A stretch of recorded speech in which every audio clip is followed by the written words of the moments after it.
So I've got some clay out that I needed to let dry, and it's dry enough to work with now. And I'm going to just start playing with it and kind of reflecting on some of the folklore that I've been reading about. Particularly today, I think I'm gonna keep my mind on the chasse galerie because I'd like to make either a canoe or some sort of vessel.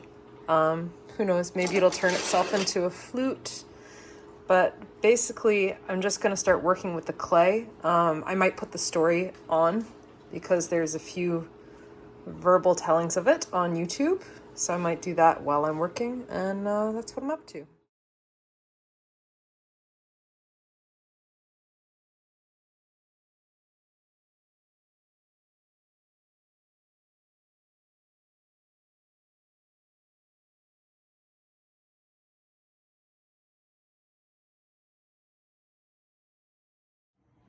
So I have a chamber, basically.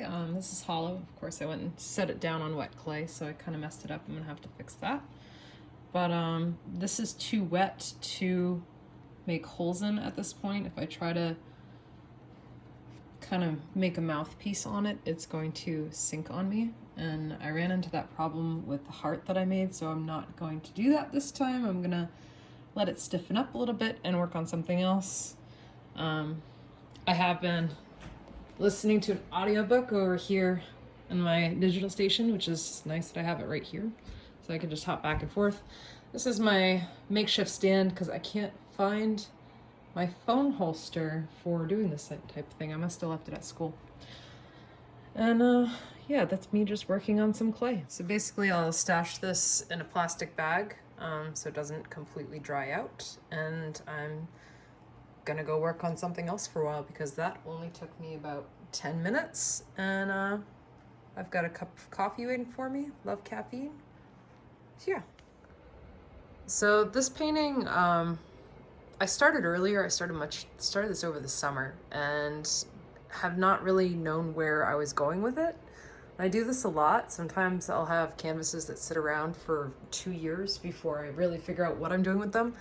And this has just been an experiment with creating washes and different values in red, which red's not normally a color I paint with. I'm more of a blue and earth tones person. So I'm planning on kind of placing this wolf shadow figure over the front of this. And I'm worried that I'm going to destroy it in the process. But I guess we'll see how this goes. So I like to go with kind of a lighter wash. So I've just got black in here, and I'm just adding water to it. That is how I'm going to work with it and try to get this really kind of translucent gray shadow on here. And I've got Bam right here and my couch right here, and I'll probably push the couch around in a bit so I have more room to work. That's about how I work. So my goal here is to materialize this nightmare.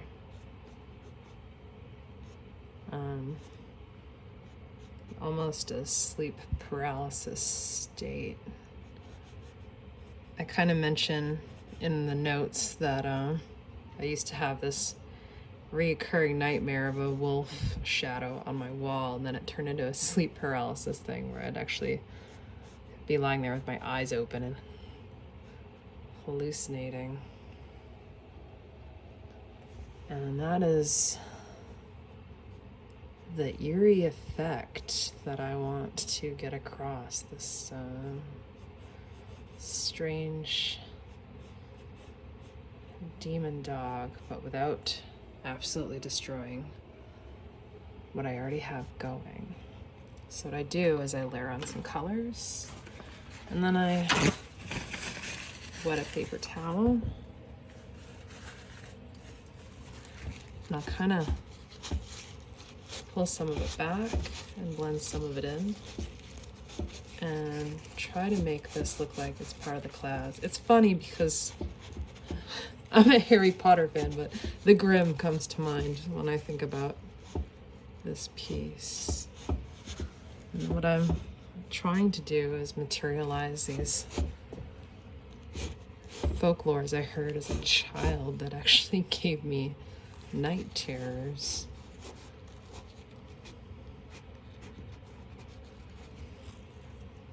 So again, as I'm working on this, I'll come over and bring up in my little digital spot some actual pictures of a wolf to reference. So the mouth open was always a thing. That's definitely what I want. So while I'm working on this, I'm also thinking about one of Ingold's articles and how he said that the dragon was not the objective cause of fear, but the shape of fear itself. And to an effect, that is my ultimate goal in this painting. And I've kind of taken a step back with painting this year and slowed down with it. I used to really layer things up and I almost felt like they were trying too hard by the time I was done. So this kind of free approach with the brush strokes,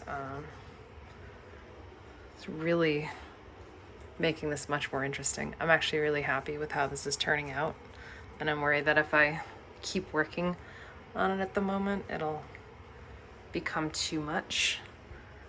So I'm gonna do a little bit more to it and then work on something else. So you can see it did get a little bit out of control, but I can go back and rework some of the red. I like the open mouth of the wolf. I think that part's important, but I messed up inside right here. This piece right here, I think, something very wrong. So I'll come back and take care of that. When I have a lot of drips, usually I'll take it outside and work on my porch, but it's dark and it's cold. So sometimes I'll tuck my yoga mat behind it. And therefore my yoga mat does have paint and fun stuff all over it. Now, because I'm working on this right now, I'll leave my paint cup right over here. And it's a good reminder for me to keep working on it. I'll sit down on the couch and be like, oh yeah, my paint's out. You know, out of sight, out of mind kind of thing. And I'll wrap this up in a plastic bag. And there was no trace of any kind of road. Baptiste, who was the most daring of the crowd, went and knocked at the door of his godfather's house, where we could see the light. But there was no one there except a servant, who told us that the old folks had gone to a snack at old man Robillard's place, and that the young people of the village, boys and girls, were across the St. Lawrence at Baptiste Auge, at the Petite Misère below Contrecoeur, where there was a New Year's hop. Let us go to the dance of Baptiste Auge, said Baptiste. We are sure to find our sweethearts over there. Let us go to Baptiste Auge. And we returned to our canoe while cautioning one another against the great danger that there was in pronouncing certain words, in touching anything in the shape of a cross, and especially in drinking liquors of any kind. We had only 4 hours before us, and we must return to the shanty before 6 o'clock in the morning if we wanted to escape from the clutches of Old Nick, with whom we had made such a desperate bargain. And we all knew that he was not the kind of customer to let us off if the event of any delay on our part.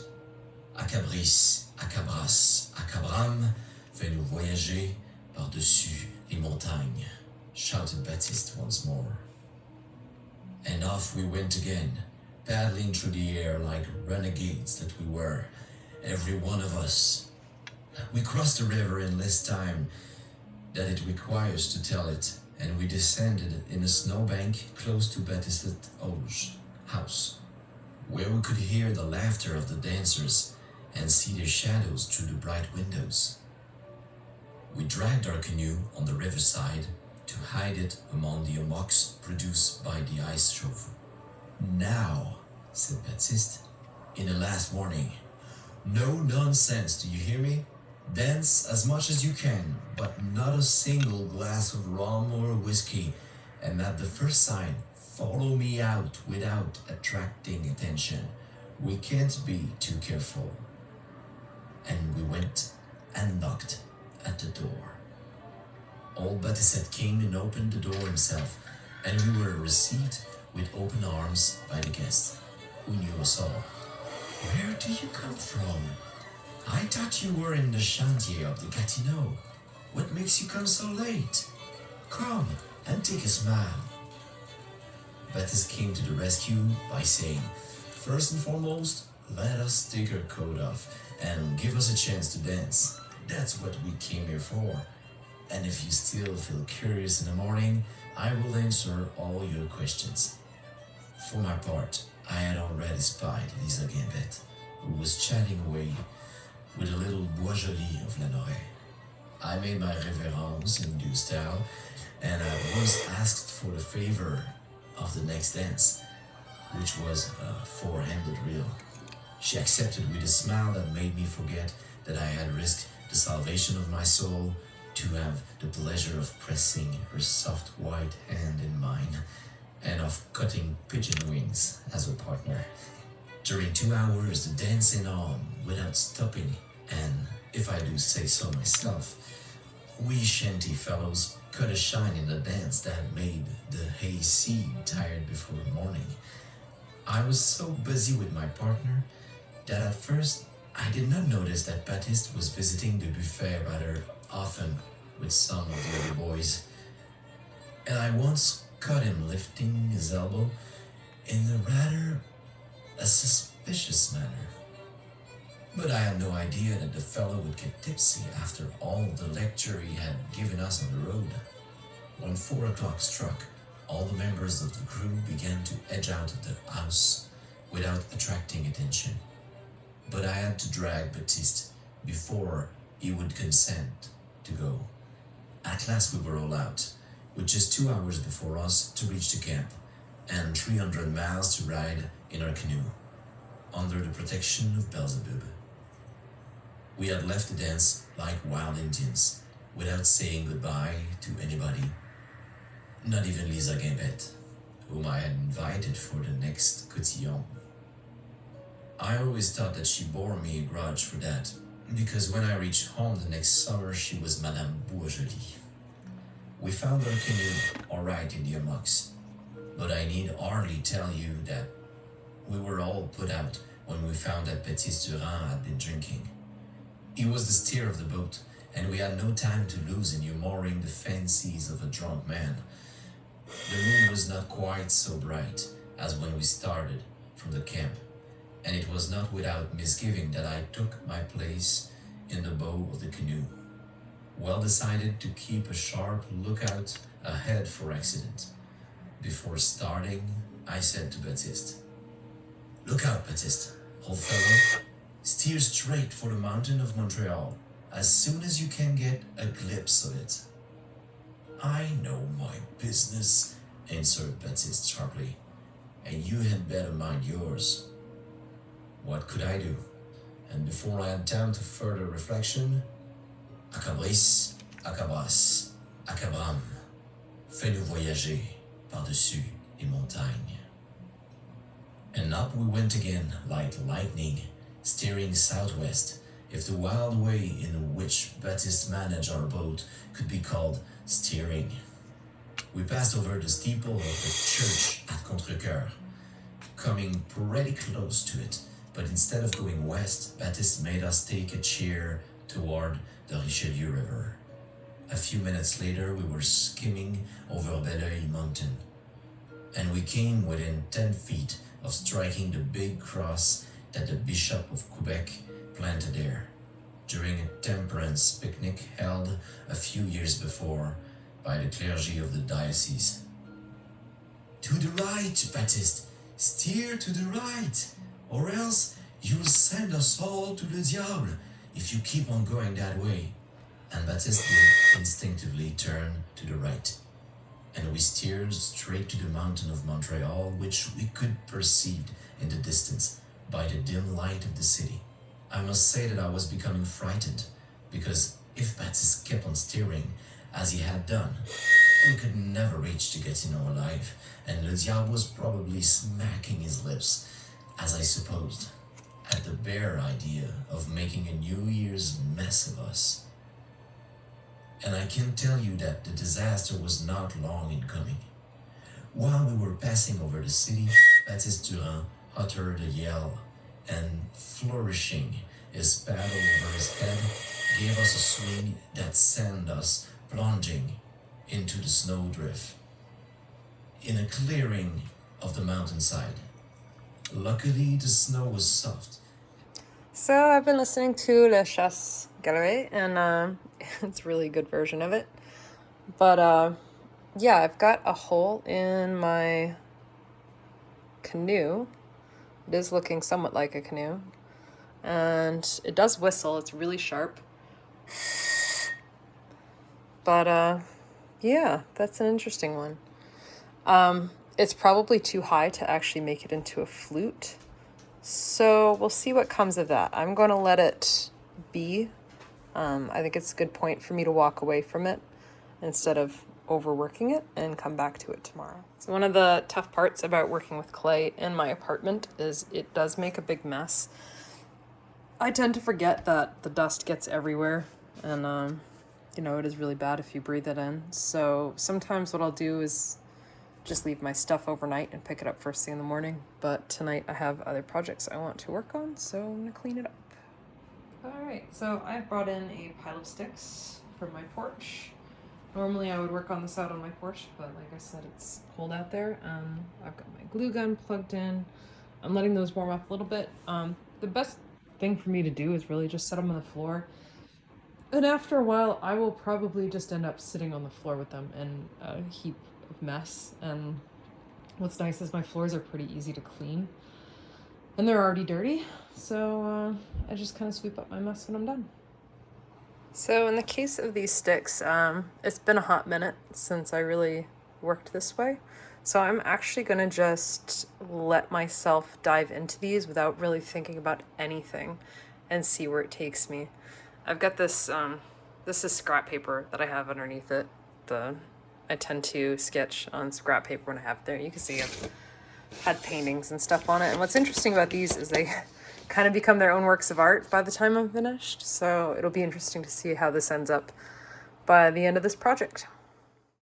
So one of the major things that I look for when I'm working like this is making sure that my pieces fit together cohesively, because the glue is not going to hold them if they don't already fit.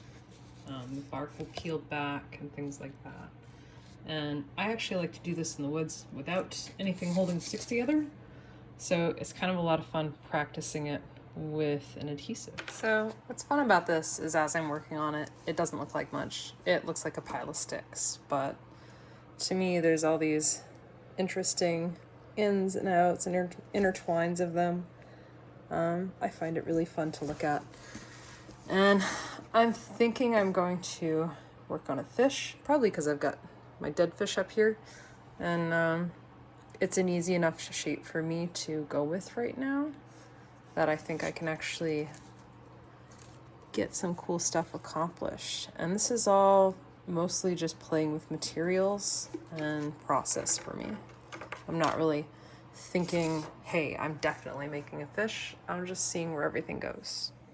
So this is an exciting moment. I found this beautiful burl on one of my sticks, and it's like perfect for an eye.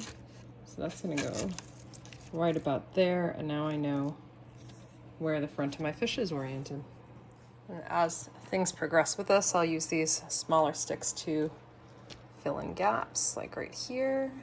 What's nice about these is you could just kind of put them in place and then tack some glue on them, and they fit just about wherever. Gravity kind of pulls them into place, which is nice. So this really kind of starts to take form, and it is actually starting to slightly resemble a fish. I found another burl on a stick, so I tried to put that opposite on the other side for an eyeball, but it looks a little funky. I might have to cut it back. And it's funny because as I'm working on this, I'm thinking about how all the sticks are intertwined and entangled, and entangled was a key word that I really related to with Karen Barad, and how material items and our thoughts are completely intertwined. So the idea and the material are intertwined to create this imaginative being of a fish. And it's just, God, it's a really neat thing to think about. So the fish sort of becomes a metaphor. Well, that's about where I am. And it is starting to look a lot like a fish, which is really neat. I really liked what happened when I started using these smaller branches because they're more flexible. So I can actually kind of bend and mold them a little more. But definitely those thicker ones in there. I'm just about out of sticks. I've got like this that's left. Pile on the floor is gone. Bam's passed out. And I'm about ready to call it good for today.